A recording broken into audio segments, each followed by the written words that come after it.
Welcome in, Whappers, to our first ATW in quite some time. The topic tonight is the Industrial Revolution.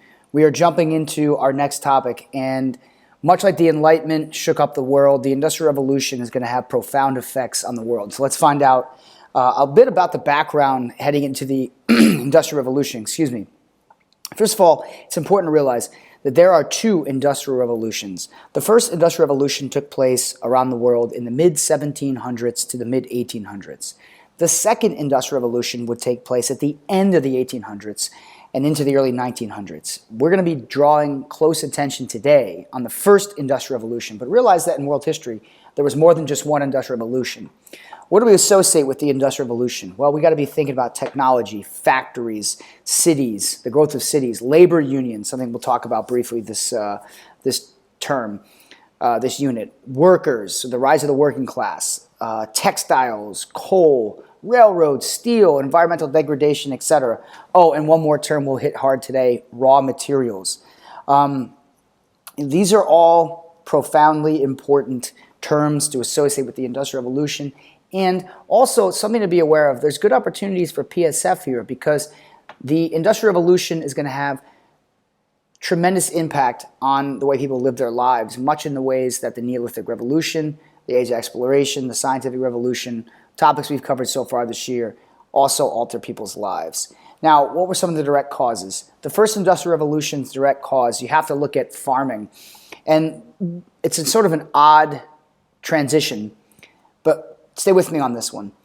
During the early 1700s, there was a major agricultural revolution that occurred primarily in Europe, but also, since what happens in Europe doesn't stay in Europe, also in the Americas. New technologies like crop rotation, steel plow, seed drilling allowed for farmers to produce and create better and more successful crops. Also, all those Columbian Exchange crops, too, that were coming back and forth from the Americas and Africa led to more successful crops in Europe and the Americas. So more successful crops led to, as we know throughout the year, a massive population boom. And a great example of that is in the UK, the United Kingdom, which includes England, Ireland, and Scotland. And in the UK alone, their population increased by 2.5 million people in 100 years, which is a huge boom. Now, the agricultural revolution leads to more people. And what's that lead to? Well, the need for more jobs, more workers, more mouths to feed. So, as a result of increased farming, there's going to be a higher demand for more materials, more products. People have to live, they have to eat, so you've got to be able to produce more. And that's going to be one of the causes of the Industrial Revolution, the demand for more products, the demand for more goods. Now keep in mind, too, another cause is the growth of the colonies. As the overseas colonies increased, so too did the amount of raw materials. And those raw materials like sugar, tobacco, rubber, tin, all the goods, the spices, those were ultimately brought back to Europe or to the United States, and there they had to be manufactured. They had to be created and turned into something producible. And that's another cause of the Industrial Revolution. All those raw materials from the colonies means that people had to make products. And lastly, another important cause of the first Industrial Revolution was the domestic system, which was basically the fact that people would make goods out of their homes. And frankly, that was just too slow. A hat maker can only produce so many hats in a one day, whereas in a factory, hats can be mass produced. So the shift away from the domestic system will be a key highlight of the Industrial Revolution. But keep in mind the relationship between increased farming and population boom along with the raw materials from the colonies, and those are going to add up and lead to what eventually becomes the Industrial Revolution. And the genesis point, the beginning of the Industrial Revolution, we really want to sort of look at England, the United Kingdom as well, as being the backbone of the Industrial Revolution. England was in the perfect location as an island. It located in the North Atlantic. One of the biggest advantages that England had was an abundance of water, So goods could be shipped in and out since it was an island. Goods could be shipped in and out from the colonies. England also had a ton of colonies, so that's another reason why England was the perfect place for the Industrial Revolution. A third reason, lots of rivers, and as you'll see here, the majority of factories in the Industrial Revolution were built along the rivers because in the pre-electricity days, factories were powered by water. So England had an abundance of rivers.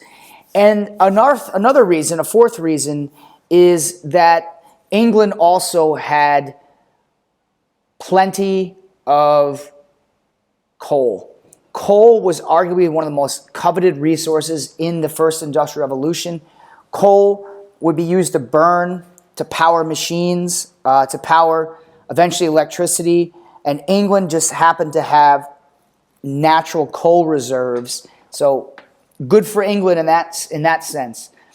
But it's important that we realize that England is going to lead the way. They are going to be at the forefront of the first Industrial Revolution.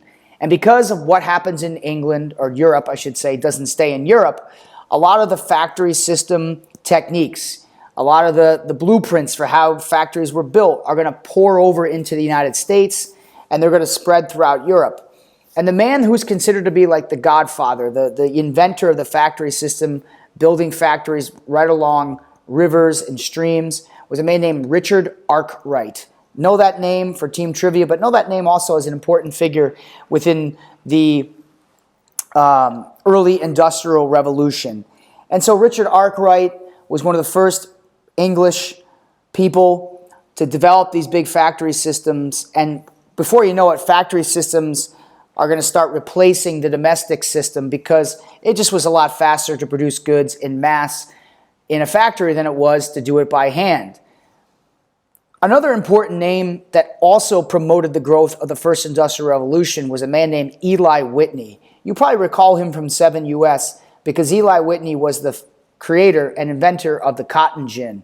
But what he's most famous for was an innovation to building firearms, which he also would use when he invented the cotton gin, but for other machines as well. And with Eli Whitney, always want to remember him as coming up with the idea of interchangeable parts. The innovation of interchangeable parts would revolutionize industry forever because let's say, for example, a car today was manufactured without interchangeable parts. Your car breaks down on the way home. You get a flat tire. Without interchangeable parts, you would have to purchase a whole new car. But with interchangeable parts, each part that went into the machine or the piece of technology, whatever, could individually be replaced. So if one part breaks down, you just get that replacement part. Whitney's innovation would radically transform the Industrial Revolution because it allowed for business owners and factory owners to mass produce machines that could be fixed more easily and wouldn't suffer breakdowns. And these machines would be critical. Machines like the spinning jenny, which spun textiles to make cotton products. That's what textiles are, cotton products. The spinning jenny was one of the great early first Industrial Revolution inventions that allowed for cotton to be spun into clothing. And of all the industries that were most important in the first Industrial Revolution, we must consider textiles. I mentioned coal before, but also iron and steel were now being mass produced. Shipbuilding was critically important in the first Industrial Revolution. So these products, these goods were becoming highly coveted. And as a result of that, you're going to start to see transformations unlike the world had ever seen before. But of all the really fascinating aspects as to why Britain was growing in the Industrial Revolution, one other thing I want to mention is the enclosure movement. This was a decision by the British government to close off farmlands, put up fences. People were required to put up fences all over their farmland, and as a result, that drove more and more people into the cities. And I can guarantee you this, tomorrow, not only are going to be team trivia based on these questions, off of the video today, but also I'm going to throw some. We're going to do like a cool kind of growth of cities during the Industrial Revolution, and kind of give you some geography with that. So, long story short, The world is about to go through yet another major transformation thanks to the growth of industry. We'll be piecing this together now while also starting to work on the DBQ this week. So that's it for tonight, Whappers. We will see you tomorrow for action on the Team Trivia, Thursday Team Trivia. As always, I'd like to remind you the past shapes the future. Have a great evening, Whappers, and we'll see you tomorrow.